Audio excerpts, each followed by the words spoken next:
I'm Spencer Levy, and this is the Weekly Take. On this episode, we're stretching our perspective on the changing nature of the workplace, a trend that's been accelerated by the COVID-19 pandemic. We're talking about flexible space. This isn't new. What flexible space provides is that new skin over top of an old chassis. But what really is new is now this is a requirement. That's Andrew Kupiec, who runs Hana, CBRE's wholly owned flexible office subsidiary, flexibly joining us from his home in New Jersey. What's really changed is the scale at which we can now work flexibly because we've been forced into this experiment. And that's Georgia Collins, who oversees Hana's Client Solutions team, serving occupiers at locations across America and overseas. Georgia joins us from her home in Northern California.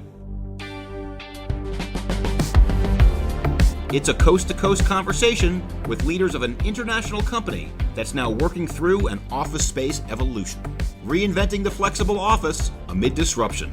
That's right now on the Weekly Take. Welcome to the Weekly Take, and I'm delighted to be joined by both Andrew Kupiec, who is the CEO of Hana. Andrew, welcome. Thank you, Spencer. And Georgia Collins, Executive Vice President of Client Solutions. Great to have you here. Always a pleasure, Spencer. Well, Andrew and Georgia, tell us who you are, what you do, and Andrew, perhaps starting with you. Sure. Hana, just so you know, means work in Hawaiian, in case you're wondering where we came up with that crazy name. But essentially what Hana does is provide flexible workspace, particularly geared towards the Fortune 1000 and an enterprise clientele. And we deliver it in a little bit different fashion than what you see in the marketplace.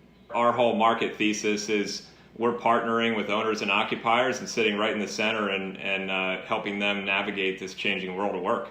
And quite a few changes afoot for sure. And Georgia, before we go into those changes, why don't you tell our audience who you are and what you do? Sure. So I really spend the majority of my time working both with our enterprise clients, ensuring that we're building the right product for them. We're thinking about our location strategy relative to the places they want to be, and even the way we put together our solutions for them in any one place so that it meets their needs.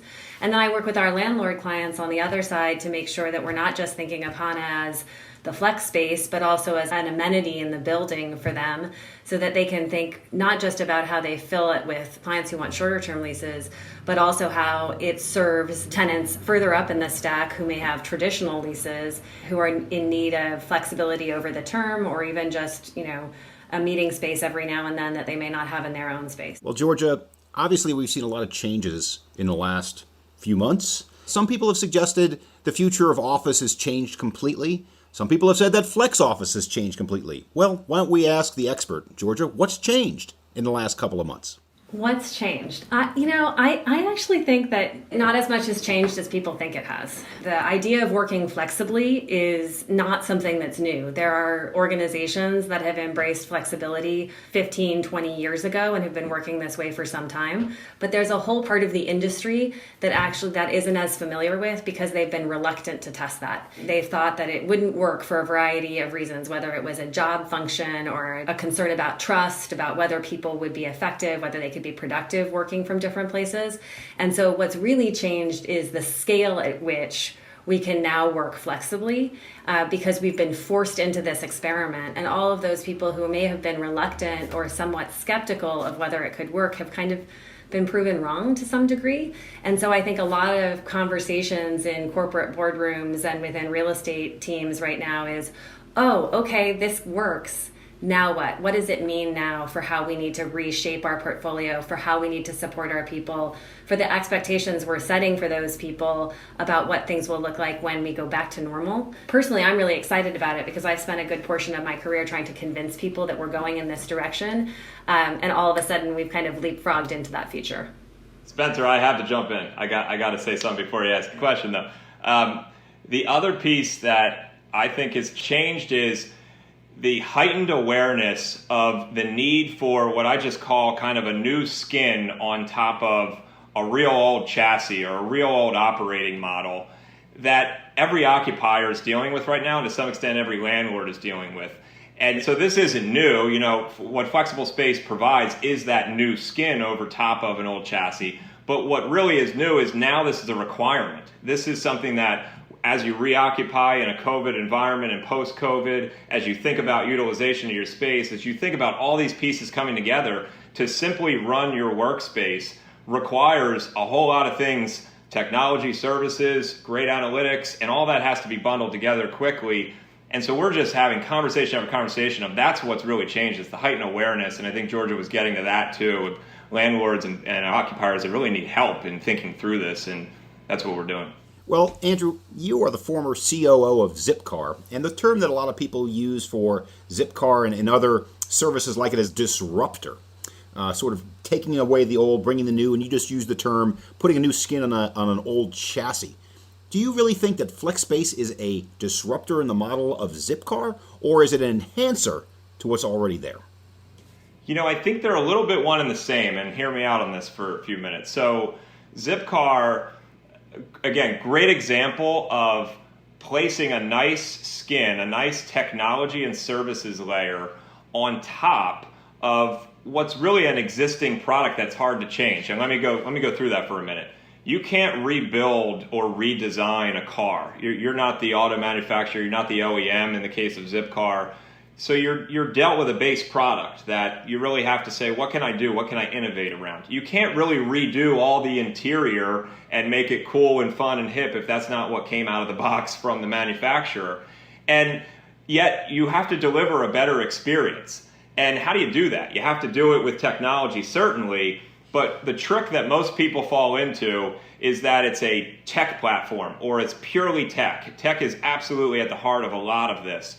But it's really the services you wrap around the technology. And Zipcar is just a great example of disrupting a service model with the right parts of technology injected to really reinvent what was otherwise a fairly cumbersome process. And I think it's a great analog for Hana. What we're building and what the flexible space industry, for those who are going to survive, are going to build is really that skin that comes over top but operates a very good, sound business underneath. And that's where the focus really is. I think we can move beyond the technology to the human experience. And in addition to your current role, Georgia, you used to help lead CBRE's host offering, which is all about experience. Tell us about how that blends into the Hana business model.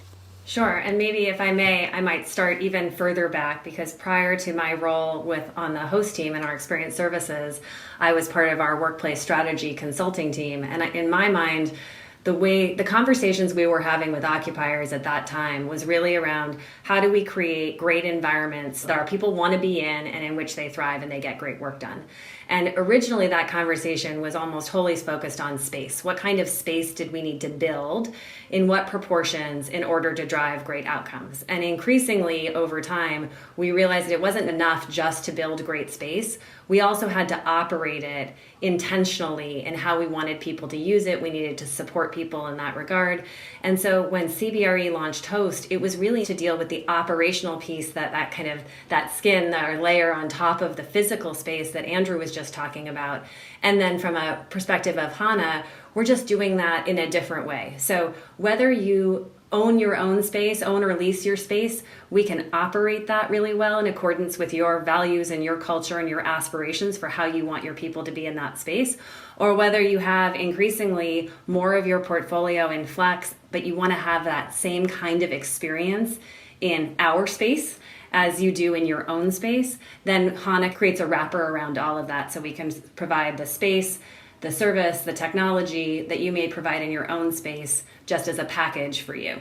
Well, let's talk about that physical space for just a moment, because I'm gonna subtly push back on Andrew, you, and Georgia just a little bit. Not much has changed. Well, there is one thing that I think most people think has changed, and that is the density of space, about people being next to one another in close confines. How have you approached that issue in your current and then future designs of Hana space? Andrew. What our occupier clients kept asking for was, give me some space, and I want to consume that space in a couple different ways. I want to consume it with a small, quick team, give it to me pre-built with all the trimmings, and let's just take 5 to 10 seats and we're good to go.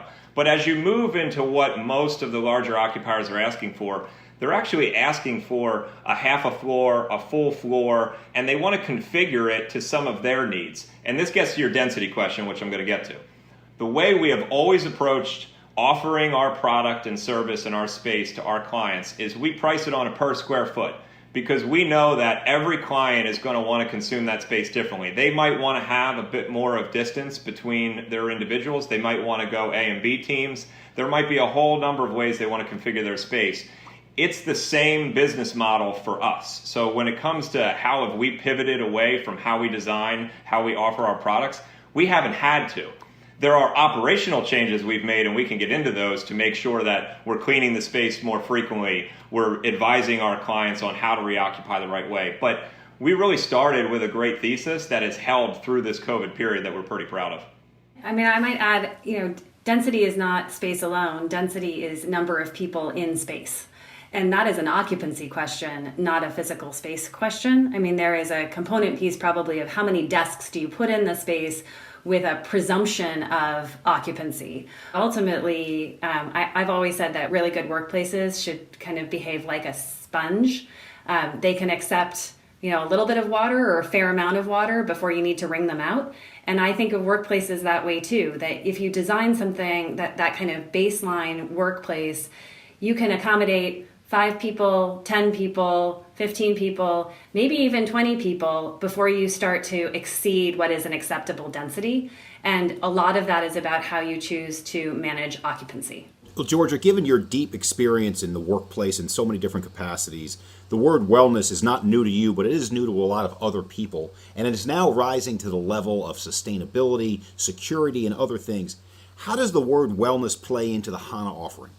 Just to make it kind of simple, because we were packing a lot of stuff into wellness right now. And the way I think about it in kind of my own personal terms is that wellness is about being safe, like I feel comfortable and safe in an environment, sane, and happy. And there are lots of component pieces that go into safe, sane, and happy in all work environments. But from a Hana perspective, the safety aspect during this COVID time in particular is around some of the operational changes that we've made that Andrew alluded to. So making sure that we've got standard protocols, a lot of those kind of operational procedures that make that environment safe and therefore I feel comfortable in.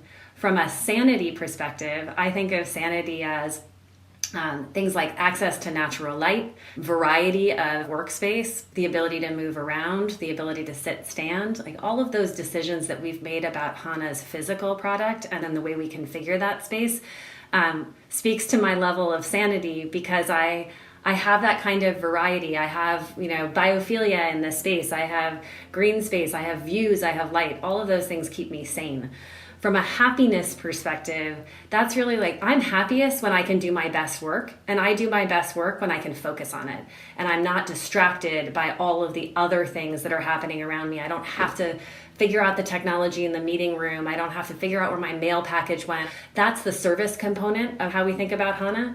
And so we really bring that elevated service, that kind of hospitality offering, so that we can strip out all of the things that I refer to as kind of life and work admin, so that my focus can really be when I'm at work, on my work and on the people I work with. Let's go back to a word that we've now probably used 4 times during this conversation, and it's operational.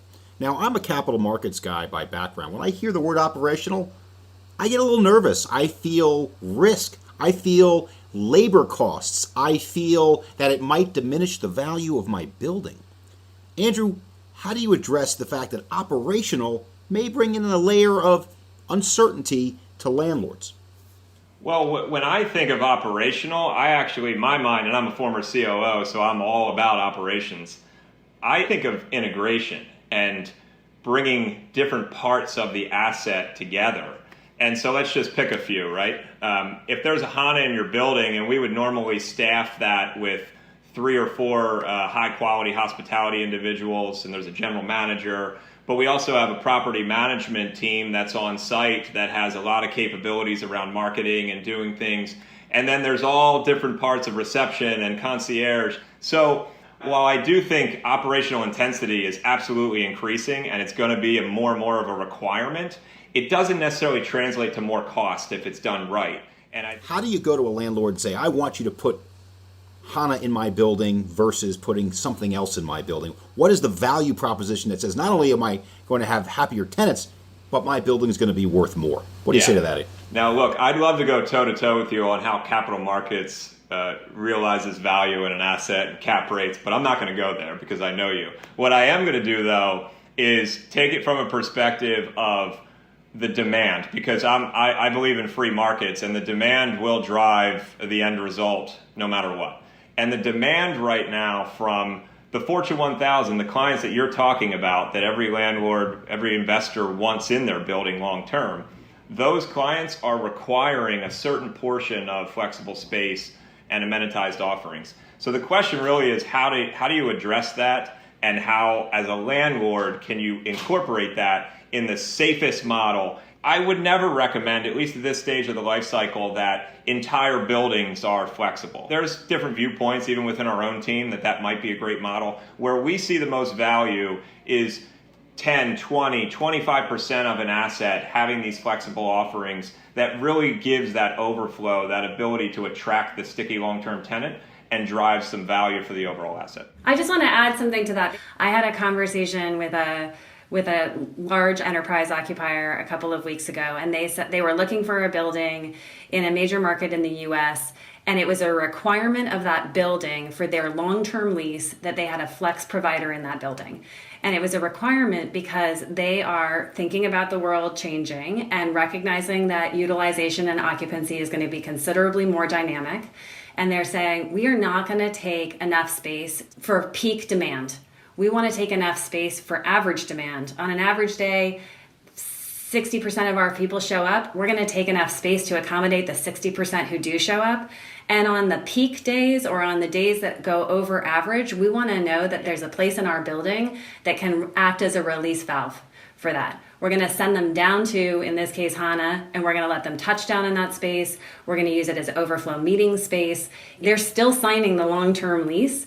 They just want to use that as a truly useful amenity in that building to manage the volatility in show-up rate, utilization, requirements for different kinds of spaces.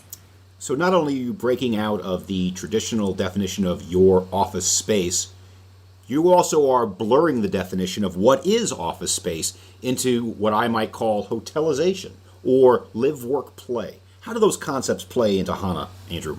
Well, I think there's a couple key things here.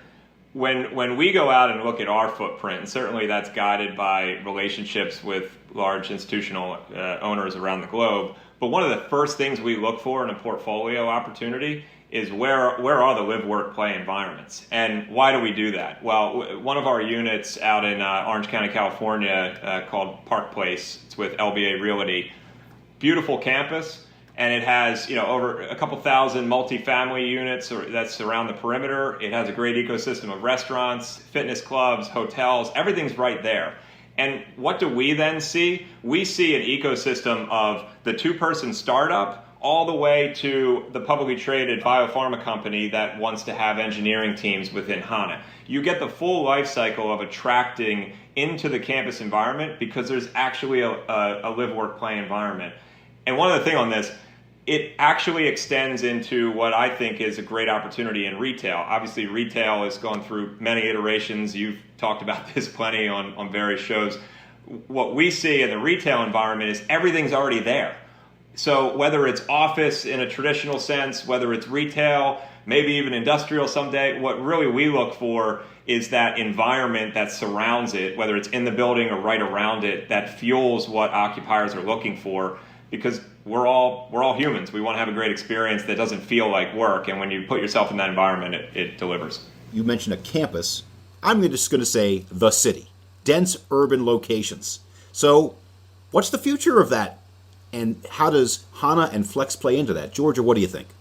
I think despite all of the predictions that the city is dead, that there are a lot of people who may be disappointed.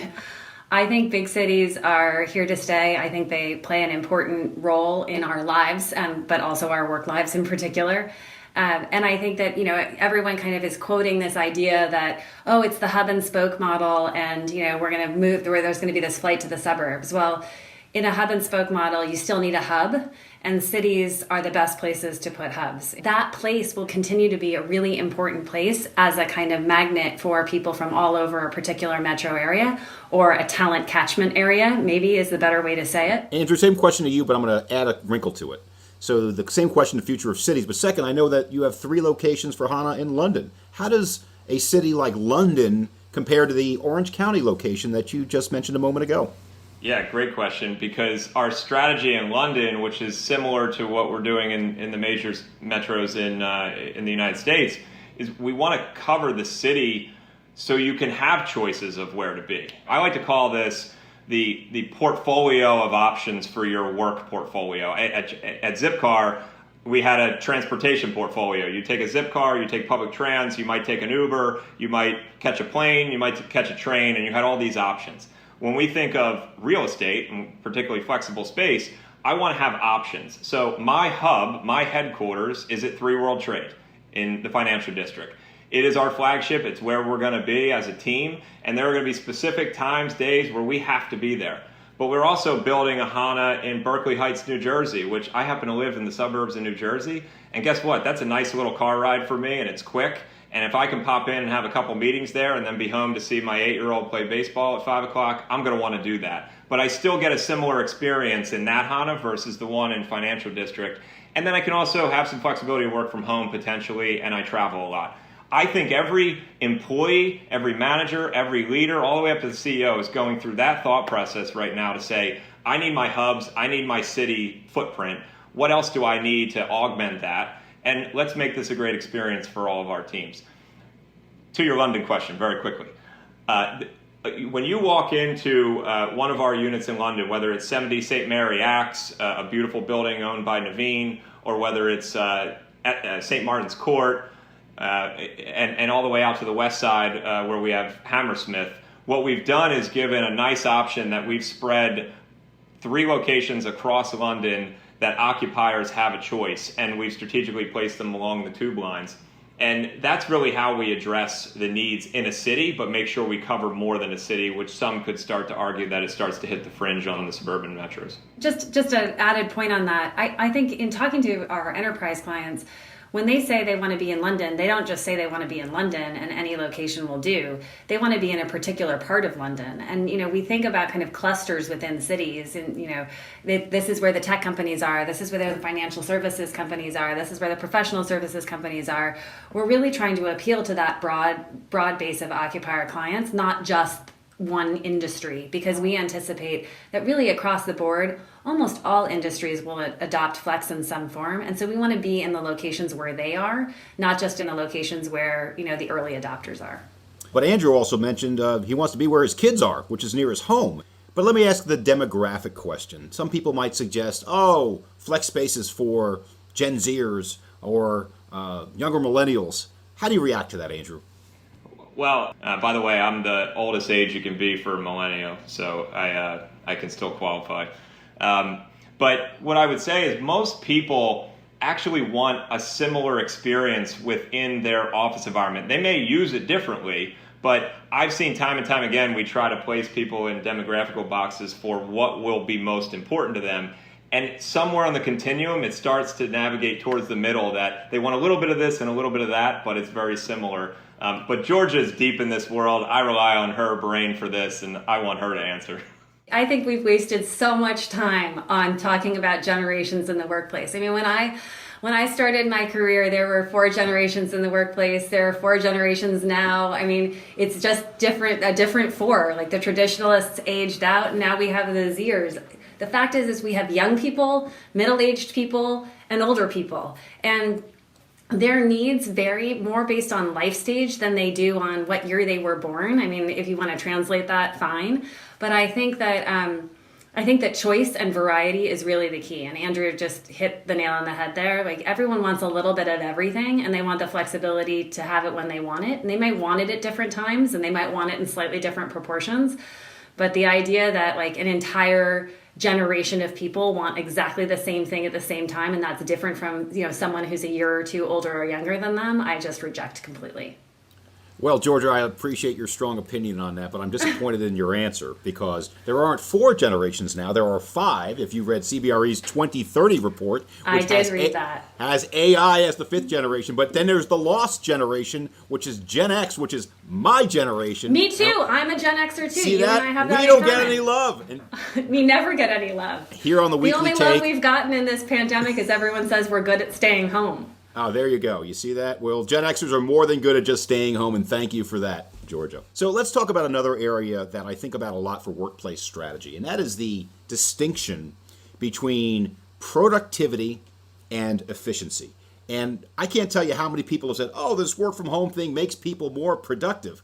My point of view is, no, it doesn't. It may make you more efficient, but not necessarily more productive if that's all you do. And I think that this agility may get you there. What do you think, Andrew? Yeah, George and I have had plenty of conversations about this topic, but, efficiency at its extremes actually makes you less productive. It certainly makes you less creative. It makes innovation sometimes stifle. It doesn't allow the room for failure. It's just all about tight efficiency, right? And I think my opinion on this, I think Georgia agrees with me. We've skewed a bit more towards, probably too much, towards this efficiency category within the real estate sector. You can equate that into a lot of different metrics. When we think about how we translate that into our business and our product with Hana, we like to focus around productivity being driven from helping teams accomplish things. So it's real hard to measure, and I don't want to get into a real measurement of it. What we want to get into is, if you're going to accomplish great things, you need certain tools and you need a certain environment. And by nature, you can just correlate there will be happier, more productive workforce if they get what they need. It's as simple as that to me, and I'm usually X's and O's, show me the productivity levels, show me what I can do to get another 5 points of that. But this is just one category where you need a little bit of slack to be able to grow the business and create a real innovation arm of the world. Georgia, what do you think? I agree. I mean, I think that one of the challenges, and I feel like in a way corporate real estate teams have kind of gotten an unfair shake on this, because as cost centers themselves, they only control the cost side of this equation. And so it's natural to think that that's what they would look for in driving efficiency, because in fact, they don't really control the productivity side of the business. That's managed by other people. And so in a way, we're not thinking about this equation in an equal parts way. This is a really difficult thing to measure, that we shouldn't hold our real estate teams accountable for driving productivity if they don't control how to do that and or don't know how the business actually thinks about productivity in the first place. If we want to get better at kind of being able to talk about the value we create when we create great places with great experiences that attract good talent, that create, collaboration that leads to innovation, or however you want to measure that. We need a partnership on both sides to drive that conversation and define what good looks like or what great looks like in any one organization. Well, let me put a stamp on that answer, because Harvard Business Review said great companies focus on productivity, not efficiency. And so I wish that becomes gospel. I couldn't agree more. I mean, that is how we've approached it, and that's how most occupiers that we talk to are approaching it. But now that I've given a shout out to productivity, I have to pivot back for just a moment, because I need to talk about data. Is data the new oil? And I know in the workplace we have different forms of sensors of how long people are in space, able to control temperature, maybe able to control the air coming out of the machines coming in the future. But the question is that going to improve the workplace experience, being so close to the data, number one? And number two, do you have any privacy considerations? Listen, data, I think, is a version of the new oil. I mean, there's not a conversation that we have with clients that the data side doesn't come up. What we think there's big opportunity to improve the experience around data is more around personalization, more around relevant experiences that matter on a location basis or on a work group basis. In fact, we just had a call with a client this morning that was really focused on, I want to make sure the right work groups are seeing the right things, whether it's in the piece of technology we provide them or how our service teams interact with them. So all of that can be fueled by data, certainly how we design the space, how we keep it safe. But this privacy conversation is really interesting because we've made a concerted effort within Hana to not over-engineer the data we could collect. There's a lot of things we could do and a lot of things that we leave out, but we're only measuring things that we know occupiers are comfortable with and that we can provide them the data that they're going to think is most relevant. We're not tracking down to every movement of every person and really getting into an area where I think you can go a bit too far on what you want to actually collect within data. But there is a huge opportunity. It's only going to get bigger. Georgia, what do you think? I think the challenge that we have with data, particularly in the real estate industry, is that there's lots of it and there's potential to collect lots more of it. And just because we collect it doesn't mean that we actually need all of it. And so the thing that we need to do when we talk about data is actually be better and more thoughtful about what questions we're asking. What do we really want to know? And then collect the data that will help us get to those answers. I feel like we spent a lot of time in the last several years focused on data that validates or kind of proves things that we think we probably already know, as opposed to, like, occupancy as an example. I could tell you on any given day that not everyone shows up to the office just by kind of taking a walk around. But we've been so attached to like being able to prove it that we've spent tons of time and money to collect data to prove something that everyone kind of knows when they take a turn through the office. Like benchmarking's the same. I had a former employer and mentor who was famous for saying that that benchmarking is like comparing yourself to mediocrity. We are always looking, we're always looking back, we're always looking sideways, like what's Spencer doing, what's Andrew doing, who's the guy across the street, what's he doing? And that actually doesn't move us forward in terms of doing what's right for us or even innovating on top of that. And so we'd be better to be more specific about the questions we're asking in a forward-looking direction and then target the data that will help us get there. Well, certainly the data gets more complicated today when your workplace isn't just the traditional office, it's the flex office and your home. And I can assure you that privacy considerations get even greater there. But this is the last question. This is the crystal ball portion of today's conversations. What in the next 10 years is going to be the single biggest innovation to the workspace? And what will be the biggest dud? Something that everybody says is going to be great, just not going to get there. Andrew. Yeah, I love these type of questions. So again, with my affinity towards transportation and that world and how that certainly has impacts, one of the things I think you're seeing a little bit of evidence right now with the COVID environment and how we're dealing with public streets, access for restaurants to have outdoor dining, and really local cities all the way to large-scale governments thinking about zoning and legislation and how do we make this a safer environment but keep industry thriving, particularly around restaurants, as I mentioned.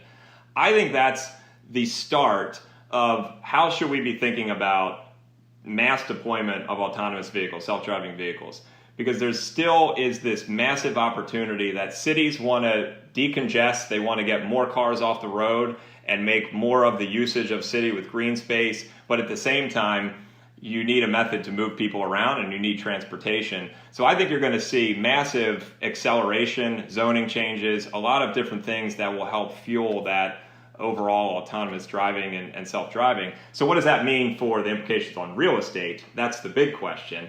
And I might be in the minority here, but I think it fuels massive influx into cities because knowing that there is a fleet of self-driving taxis 24/7 that can take me anywhere I need to go in a safe manner really opens up your options of where you go, how you go. And so I actually think it's going to be great for the overall real estate industry within cities. But again, lots to figure out there. Well, let's go to the second part of that question, the what's not going to come. And I might argue that flying vehicles, whether it be a drone or a flying car, have been promised to me since the Jerry Lewis movies of the 1950s. Will that come, or will that be the dud that doesn't happen, Andrew? I do not think in my lifetime I will get on a Jetsons flying vehicle and travel over Lower Manhattan. But I'll tell you, here's one dud, though, that when I think about commercial real estate, and I don't mean to pick on any specific use case or industry, but large-scale cafeterias within work environments, to me, there's such an opportunity for the future of how do you contextualize and really rethink food and beverage within the workspace and, localize it, make it more technology enabled, and get into a utilization pattern that's going to meet how people actually work in the future. And it's something that's going to be interesting on how that changes within large buildings. Georgia, same question to you. Biggest hit and the biggest, I was trying to think of an artist that was a flame out of next Vanilla Ice. I'm going to start with the duds because I want to end on a high note. So, I think that we risk overcorrecting based on what's going on right now. We're kind of all doing this hand-wringing right now. Oh, this flight from the cities to the suburbs.